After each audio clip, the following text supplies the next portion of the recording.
नमस्कार दोस्तों। आज हम छत्तीसगढ़ सामान्य अध्ययन के अंतर्गत एक नया टॉपिक लेके आए हैं और वो है वन। छत्तीसगढ़ का वन। वन एक अति महत्वपूर्ण टॉपिक है किसी भी राज्य के लिए, क्योंकि वनों से हमको मिलता है वनोपज और वनोपज के कारण ही सरकार का सोर्स ऑफ इनकम बढ़ती है। तो सरकार उसको संरक्षित करते रहती है। इसी आधार पर हम देखते हैं कि छत्तीसगढ़ भी वन के मामले में पूरे देश में पिछड़ा नहीं है। यहाँ पे छत्तीसगढ़ पे अगर जाएंगे तो उत्तरी क्षेत्र लगभग वनों से घिरा है। दक्षिणी क्षेत्र की बात है, दंडकारण्य क्षेत्र, तो वो भी पूरा लगभग वनों से घिरा हुआ है। तो वनों से लगभग अगर छत्तीसगढ़ का एरिया देखा जाए तो 50% से थोड़ा सा ही कम क्षेत्र होता है जो बचता है। तो लगभग 43% वन से घिरा होने के कारण यह छत्तीसगढ़ के लिए एक अति महत्वपूर्ण टॉपिक बन के आती है। यहाँ पे क्या क्या प्राप्त होते हैं, कितने क्षेत्र हैं, कौन से क्षेत्र में ज़्यादा वन है, कौन से क्षेत्र में कम वन है, इसके बारे में आज पूरा जानकारी हम प्राप्त करेंगे। तो सबसे पहले देख लेते हैं कि छत्तीसगढ़ में वन की स्थिति क्या क्या है। प्रदेश के वन की स्थिति सबसे पहले है। प्रदेश में वन की स्थिति देख लेते हैं। वनों का क्षेत्रफल लगभग 15,547 वर्ग किलोमीटर है। छत्तीसगढ़ के पूरे अगर क्षेत्रफल की बात की जाए तो कितना होता है, वो 1,35,192 वर्ग किलोमीटर है, जिसमें से 15,547 वर्ग किलोमीटर वनों का क्षेत्रफल है। इसमें भी अगर वृक्ष आवरण का क्षेत्रफल देखा जाए तो 36,333 वर्ग किलोमीटर है। अब वन का क्षेत्रफल, वृक्ष आवरण का क्षेत्रफल क्या हो जाएगा? वनों का क्षेत्रफल जहाँ पे कैनोपी ज़्यादा होती है। कैनोपी का मतलब होता है छाया। जहाँ पे वृक्षों का पूरा झुंड है, अगर वहाँ पे नीचे अगर आप आसमान से देखते हो तो पूरा ढका हुआ दिखाई देगा, तो उस क्षेत्र को बोले जाएंगे वनों का क्षेत्रफल। अब वृक्ष आवरण का क्षेत्रफल मतलब जैसे सिटी के एरिया में हम जाते हैं तो वहाँ पे कुछ कुछ वृक्ष दिखते हैं, कहीं पे वृक्ष है ज़्यादा, कहीं पे नहीं है। जहाँ पे वृक्ष थोड़े बहुत दिखते हैं उसी के क्षेत्रफल को ले लेते हैं वृक्ष आवरण का क्षेत्रफल। तो वो क्षेत्रफल हो जाता है 3,633 वर्ग किलोमीटर। 3,633 वर्ग किलोमीटर। अब यही दोनों मिलके बनता है वन का कुल क्षेत्रफल। तो छत्तीसगढ़ का जो वन का कुल क्षेत्रफल देखा जाएगा, कुल वन क्षेत्रफल, वो वन जो हमारे कैनोपी पूरा घिरा हुआ है वो प्लस वृक्ष आवरण जहाँ पे कुछ कुछ पेड़ घिरे हुए, तो ऐसे दोनों वृक्षों को मिला दिया जाए तो छत्तीसगढ़ में कुल 59,390 वर्ग किलोमीटर ऐसा एरिया है जो वनों से घिरा हुआ है, वनों से पूरा कवर है। तो छत्तीसगढ़ में अगर कुल क्षेत्र में इसका प्रतिशत निकाला जाए तो वनों का प्रतिशत हो जाता है 43.92%। ठीक है, प्रतिशत लिख देते हैं यहाँ पे। तो ये हो जाता है कुल वनों का प्रतिशत। अगर भारत में छत्तीसगढ़ के वन की स्थिति देखेंगे तो चूंकि छत्तीसगढ़ तो तीसरे नंबर पे है पूरे भारत देश में राज्यों में, अगर यहाँ पे पूरे भारत में सभी पूरे वन को मिला दिया जाए, उसमें से छत्तीसगढ़ का जो वन है जो 59,390 वर्ग किलोमीटर है, वो वन क्षेत्रफल पूरे भारत के वन क्षेत्रफल का कितना प्रतिशत होगा? तो ये होता है 7.40%। ये होती है प्रदेश में वन की स्थिति तथा क्षेत्रफल और उसका प्रतिशत। तो वन के क्षेत्रफल के दृष्टि से देखा जाए तो राज्यों में छत्तीसगढ़ का क्रम आता है तीसरे क्रम पे। पहले में है मध्य प्रदेश। मध्य प्रदेश में सबसे ज़्यादा क्षेत्रफल में फैला है वन, वो है 77,414 वर्ग किलोमीटर। वहीं पे अरुणाचल प्रदेश की बात की जाए तो यहाँ पे 66,964 वर्ग किलोमीटर में फैला है। छत्तीसगढ़ की बात की जाए तो छत्तीसगढ़ में जैसे हमने देखा था जो वन क्षेत्र है वो 55,547 वर्ग किलोमीटर में। तो इस हिसाब से छत्तीसगढ़ अभी वर्तमान में तीसरे क्रम का राज्य है। पूरे ऑल ओवर इंडिया में तीसरे क्रम का राज्य है जो वन की दृष्टि से, क्षेत्रफल की दृष्टि से पूरे इंडिया में तीसरे नंबर पे है। तो भारत का तीसरा क्रम में कौन सा है? सर्वाधिक वन से घिरा हुआ राज्य छत्तीसगढ़। अब वन, यहाँ पे जनसंख्या के हिसाब से देखते हैं हम। जनसंख्या के हिसाब से अगर प्रति व्यक्ति वन की स्थिति देखी जाए तो वर्तमान में अभी 0.232 हेक्टेयर अगर एक व्यक्ति को वन के क्षेत्रफल के हिसाब से कवर किया जाए प्रति व्यक्ति के हिसाब से, तो छत्तीसगढ़ में 0.232 हेक्टेयर आता है एक व्यक्ति के लिए। तो ये होता है छत्तीसगढ़ में वनों की स्थिति, छत्तीसगढ़ में वन की स्थिति दूसरे राज्य की तुलना या फिर इंडिया के तुलना में। तो वनों के वर्गीकरण में देखते हैं, सबसे पहला जो वन आता है आरक्षित वन। आरक्षित वन, अब देखते हैं कि आरक्षित वन होता क्या है। एक्चुअली जो आरक्षित वन होती है वो राष्ट्रीय उद्यान और अभयारण्य के लिए संरक्षित रहती है। मतलब राष्ट्रीय उद्यान और अभयारण्य के लिए उसको सुरक्षित रखा जाता है।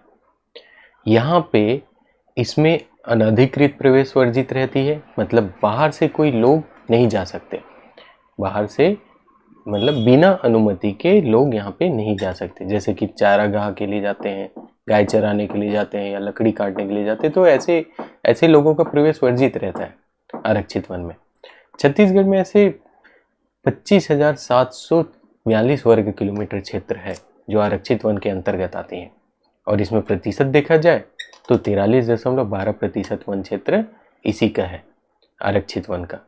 यहाँ पे जितने भी छत्तीसगढ़ के राष्ट्रीय उद्यान हैं और अभयारण्य हैं वो इसी के अंतर्गत आते हैं। जितने भी अभी छत्तीसगढ़ में ऐसे राष्ट्रीय उद्यान की संख्या है 3 और अभयारण्य की संख्या है 11। तो ये जो 3 राष्ट्रीय उद्यान और अभयारण्य हैं वो आरक्षित वनों के अंतर्गत ही आते हैं। इसमें लोग जा नहीं सकते अंदर। अब इसमें क्या रहती है, इसकी विशेषता क्या रहती है? ये पर्यावरण और जैव विविधता व वन्य जीवों की सुरक्षा एवं संवर्धन हेतु आरक्षित होते हैं। इसमें पर्यावरण, जैसे पर्यावरण में आ जाते हैं पेड़, यहाँ के पेड़ पौधे, जैव विविधता, विभिन्न प्रकार के जीव जंतु, ठीक है, तथा विभिन्न प्रकार के पाए जाने वाले पौधों या फिर उससे वनोपज, इन सब चीज के लिए इसको आरक्षित रखते हैं।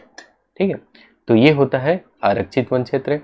छत्तीसगढ़ की स्थिति में देखा जाए तो छत्तीसगढ़ के वर्तमान में जो 28 जिले हैं उसमें से सबसे सर्वाधिक जो आरक्षित वन है वो दंतेवाड़ा क्षेत्र में है। दंतेवाड़ा जिला में सबसे ज़्यादा जो आरक्षित वन है वो दंतेवाड़ा जिला में है, और सबसे न्यूनतम जो है आरक्षित वन वो कोरबा जिले में आती है। तो ये होता है आरक्षित वन क्षेत्र। इसके बाद होता है संरक्षित वन क्षेत्र। दूसरे क्रम का जो वन क्षेत्र है वो है संरक्षित वन क्षेत्र। तो छत्तीसगढ़ में संरक्षित वन क्षेत्र की भी मात्रा अधिक है।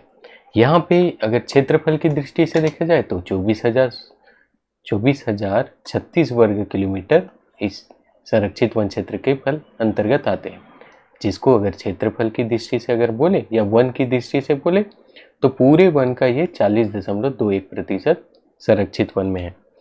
इसमें से यहाँ की क्या खासियत रहती है, इसमें जैसे कि आरक्षित वन में बाहरी लोगों का प्रवेश वर्जित रहता है, लेकिन यहाँ पे जो लोग रहते हैं स्थानीय निवासी उसको लघु वनोपज, संग्रहण, जलाऊ लकड़ी एवं पशुचारण की सीमित मात्रा में अनुमति प्रदान की जाती है। मतलब कि वहाँ पे कुछ रूल रेगुलेशन के अनुसार ही वहाँ पे ये इस सब चीज़ के लिए अलाउ किया जाता है। ठीक है, तो ये होता है संरक्षित वन क्षेत्र। छत्तीसगढ़ की अगर पूरे 28 जिलों में बात की जाए तो सरगुजा जो क्षेत्र है, सरगुजा जिला है, वहाँ पे संरक्षित वन क्षेत्रफल सबसे अधिक मात्रा में, सबसे ज़्यादा है।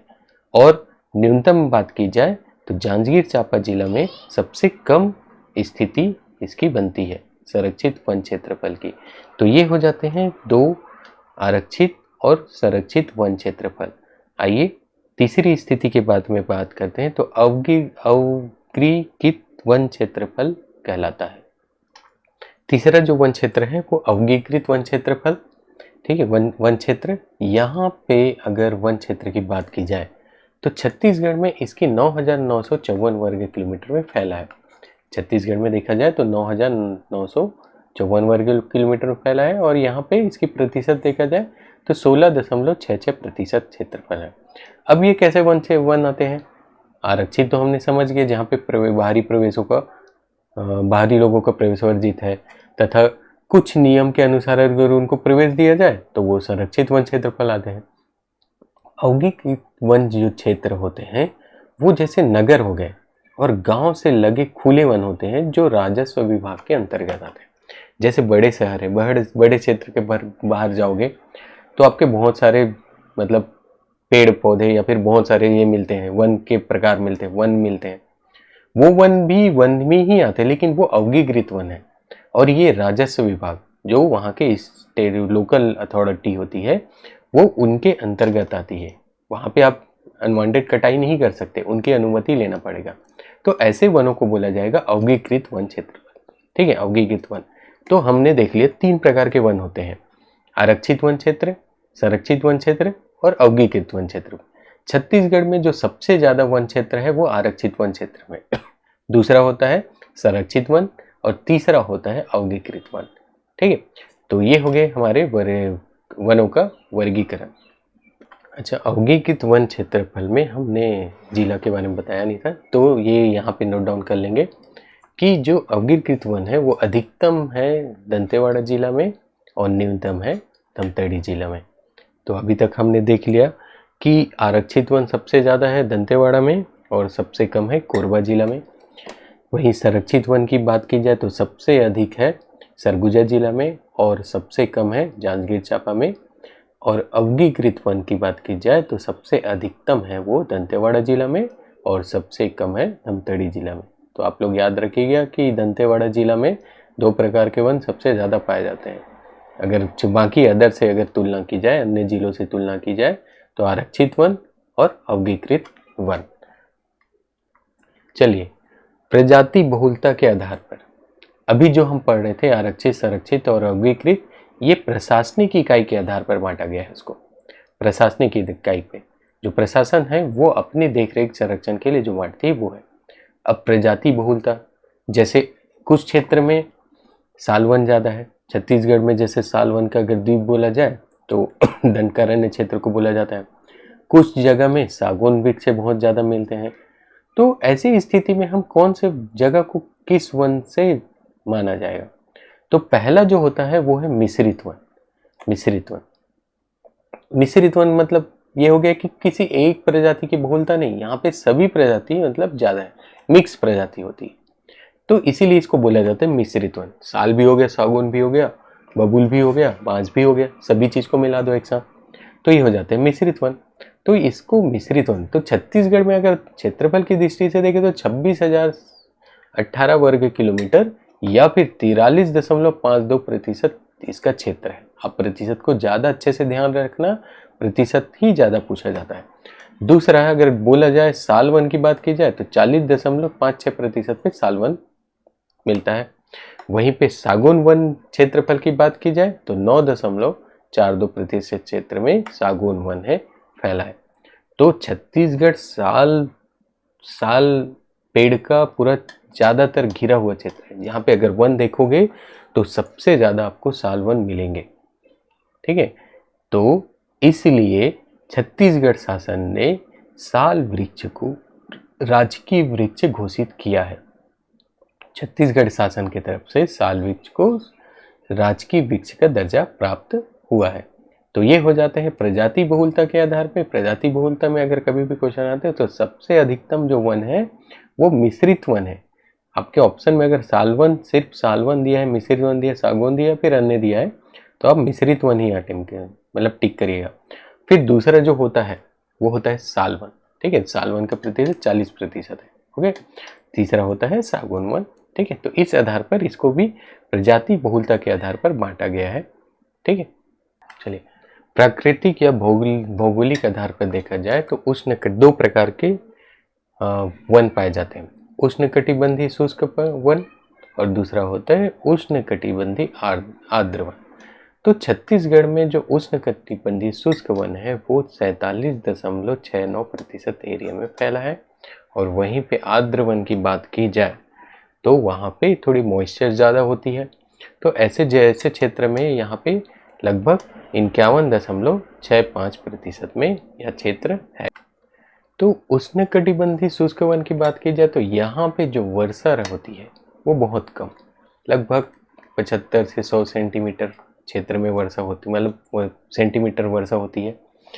उष्णकटिबंधीय जो शुष्क क्षेत्र है वो महानदी बेसिन, छत्तीसगढ़ के अगर मध्य भाग को देखा जाए तो छत्तीसगढ़ का जो मध्य भाग है वहाँ पे शुष्क वन है, मतलब वहाँ पे सूखा क्षेत्र है और यहाँ पे वर्षा भी कम होती है।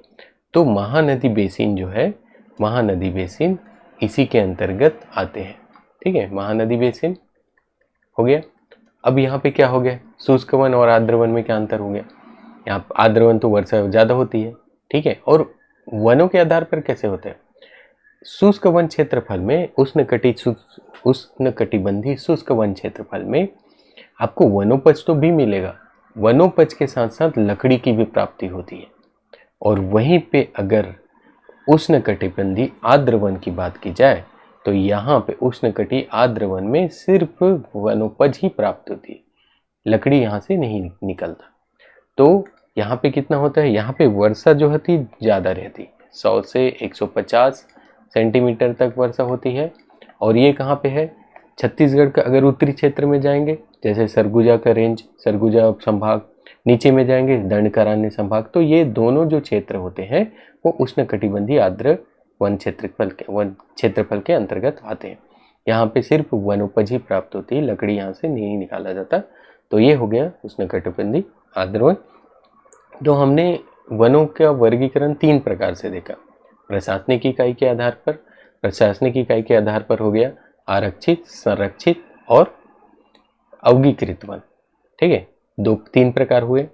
इसके अलावा अगर मैं वनोपज के आधार पर देखें तो मिश्रित वन था, सागौन वन था और साल वन था, वो 2 हो गए। प्राकृतिक या भौगोलिक आधार पर देखा जाए तो उष्णकटिबंधीय शुष्क वन और दूसरा होता है उष्णकटिबंधीय आर्द्र वन।